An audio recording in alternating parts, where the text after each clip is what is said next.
You know what I mean? To make them visible. You know what I mean? It's crazy. And now it's that thing where it's like when we love each other, that's when we can do that properly. You know what I mean? When we hate each other, that's when we are messing up the whole tapestry of the puzzle, of a piece, you know? And the scriptures call like those pieces of a puzzle emanations. Oh. Yeah. Yes. So you're absolutely correct on that one. Yeah. Dude. Absolutely. Yeah, no. Anyway, let's. Your opinion on cancel culture?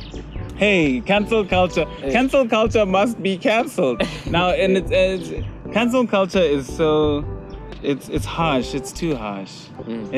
It's too harsh because each and every one of us, we are aware of our imperfections. Right. You get? Yeah. And many people who are being cancelled are being cancelled for stuff we are guilty of that nobody else knows.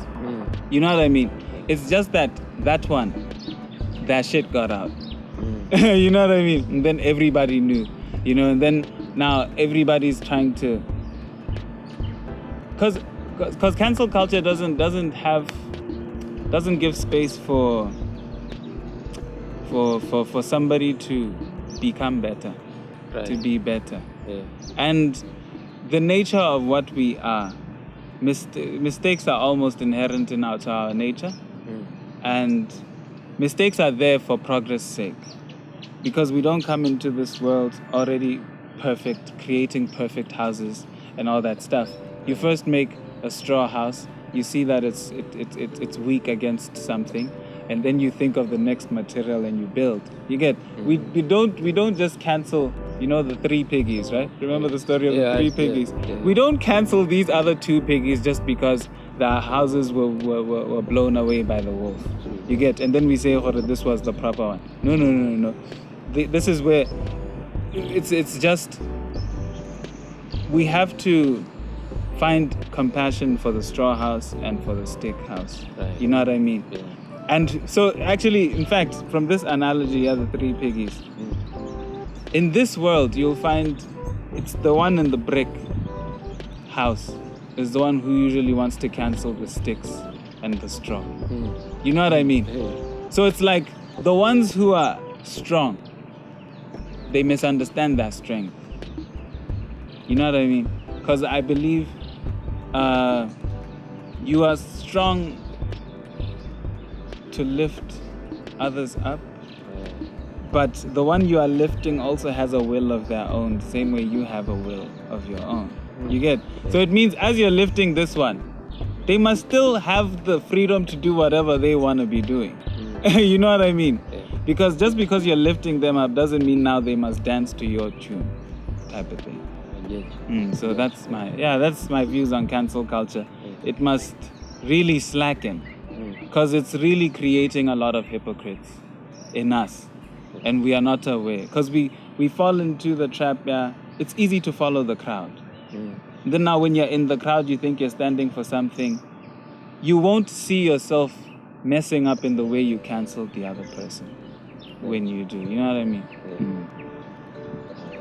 Now, how do you see yourself developing in the short and long term? Developing in terms of what? Just in your creativity. Okay, so look, at the moment, right, what I've been focusing on has been like, you know, getting the money right. You know, because there's a lot of things that I haven't been able to do yet just because I don't have the money for them. So but while I haven't been able to do stuff, I've really been learning and growing. So I have a motto. It's like until you can do what you want, do what you can. Right? Exactly. So I'm always so it's like I know where I'm headed. I want to have like a big studio, right? A big film studio, like Tyler Perry, you know. I want to be able to shoot a movie like Endgame in my studio. right? That's my goal. And so that's like the long-term goal. And in that studio, like everything's gonna be like music, books, writing, go to everything, entertainment, right?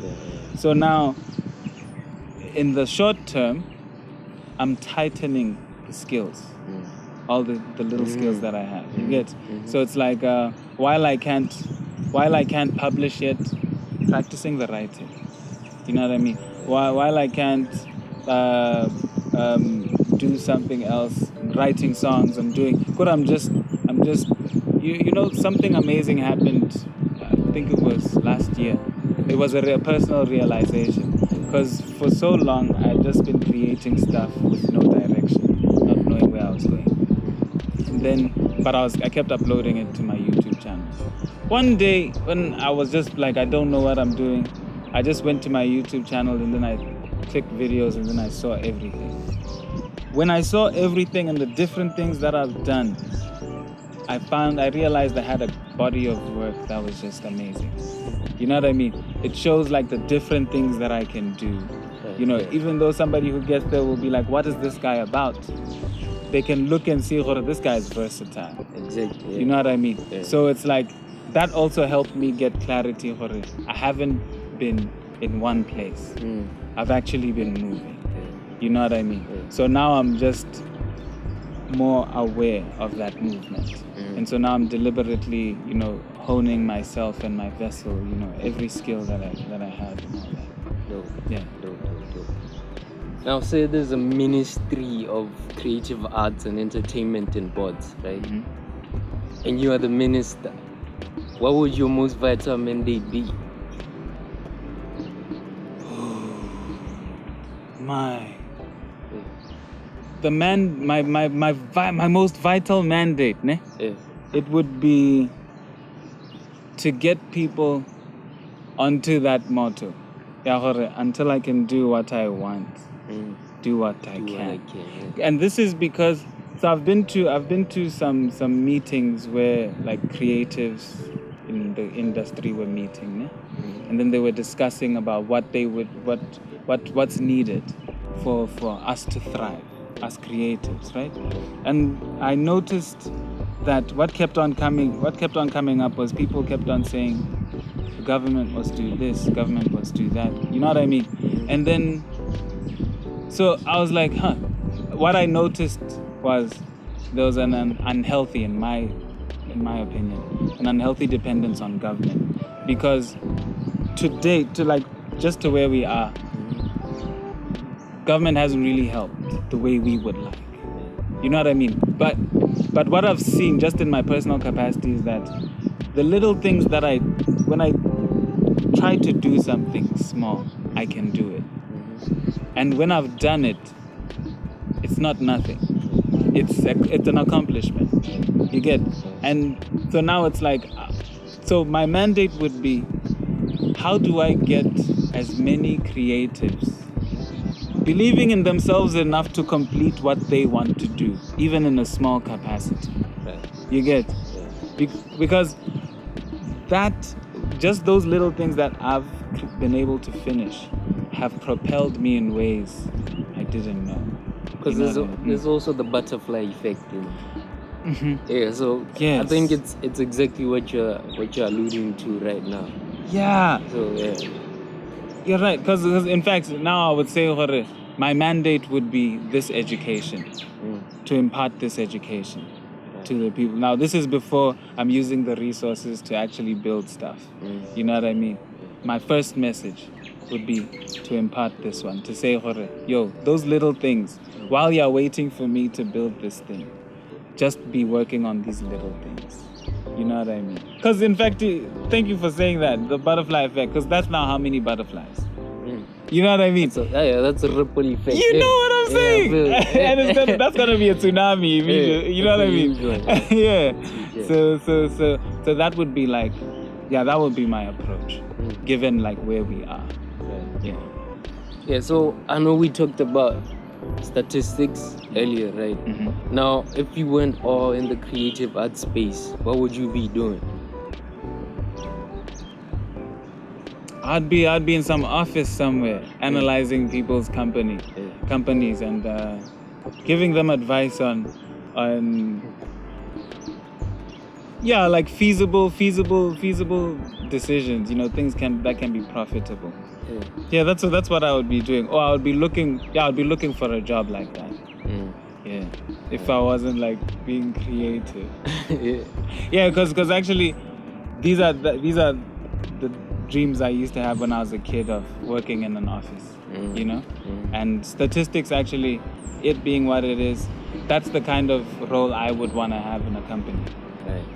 That fits my personality. Yeah. Hi, man. Joe, there's quite a lot of youth that are battling with mental health issues currently, depression, anxiety, and the like, right? Why do you think this is so? Yeah.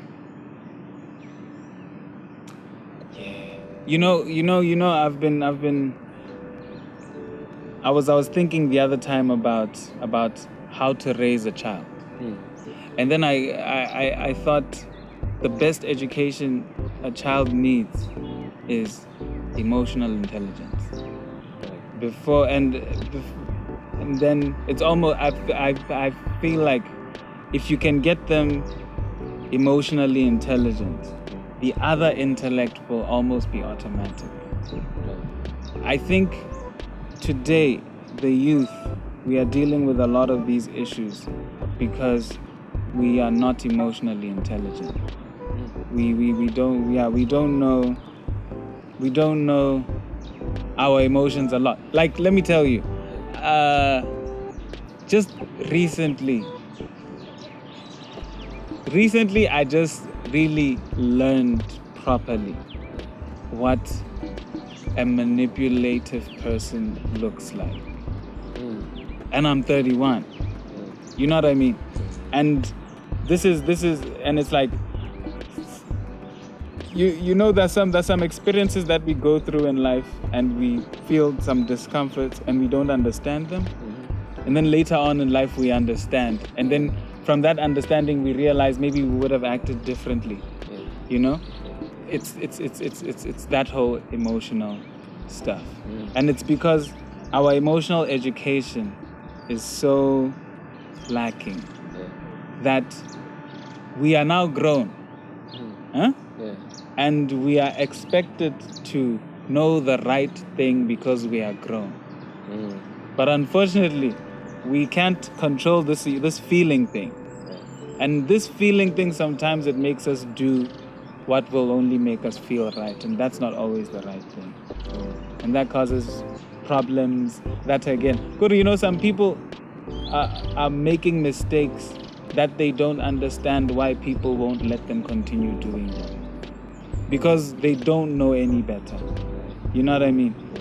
So the issue, what I've seen, an issue we have is that one, emotional intelligence.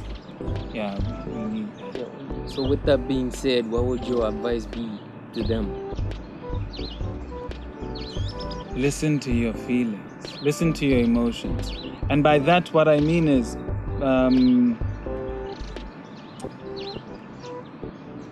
how I deal with mine is, if I'm feeling a certain type of way, I question that emotion. I don't ignore it. I don't suppress it. So it's like let's say if somebody's talking to me and then they make a joke and it makes me feel some type of way. Sometimes society is going to insist that if you speak, you are being like, you need to lighten up. So society is saying don't voice what you feel. You get? And we've become perfect at that. And so a lot of our problems manifest when we are by ourselves. Because society won't let us deal with things as they arise. Because it's not convenient for society.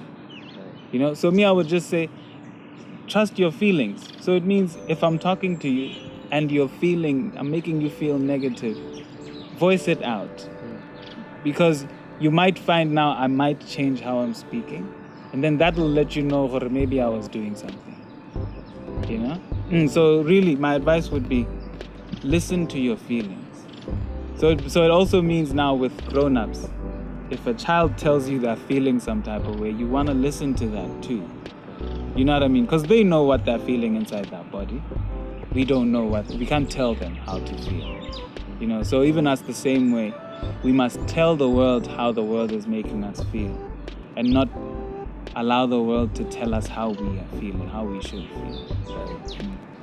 So now, do you think, like, what you're saying right now is the reason why we find ourselves expressing ourselves in terms of creatively, the way we are? Dude, man. Yeah. Like I said, I just love your line of questioning. Yes, I think, because even like with artists, I love art because we are the ones who allow ourselves to feel everything. And then we express that emotion. And so you'll find everybody else loves art, even the ones who are not artists, because they resonate with what the artists are saying. You know what I'm saying? So it's like art is an outlet for the truth.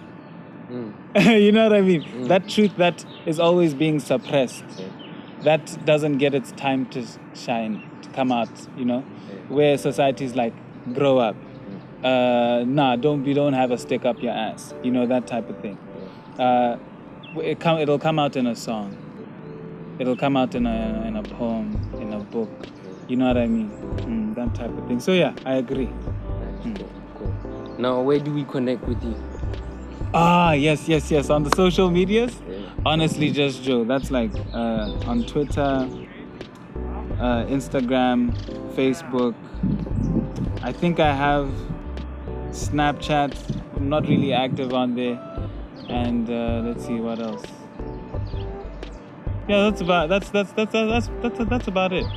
Yeah, Facebook, Twitter, and yes, dude. HonestlyJustJo. Doesn't have an E at the end. Yeah, but yeah, so that's dope. Now, any last words? Last words. I'll just say, dude, thank you for this. No, thank you. Like actually caught me off guard, but it was a dope surprise. It was even at first, like when you mentioned it, I was like, nah. You know, I was like, nah, he's not serious, you know? But then when you're actually serious, I was like, wow. So yeah, this is actually, I feel honored. Really honored. Thank you so much. And I think I've said most of what I would have wanted to say. And yeah, I'm just thank you for the opportunity. You're welcome. You're very welcome. Sure thing, man. Joe, you are appreciated for actually pulling through, my guy. You know what I mean? May you achieve like all the things that you strive for. Thank you. Thank you, bro. Thank you. Thank you to the viewers, those that vibe with this channel. Shout out to all of y'all. Much love to all of y'all. With that being said, we are out. Peace. You know what it is.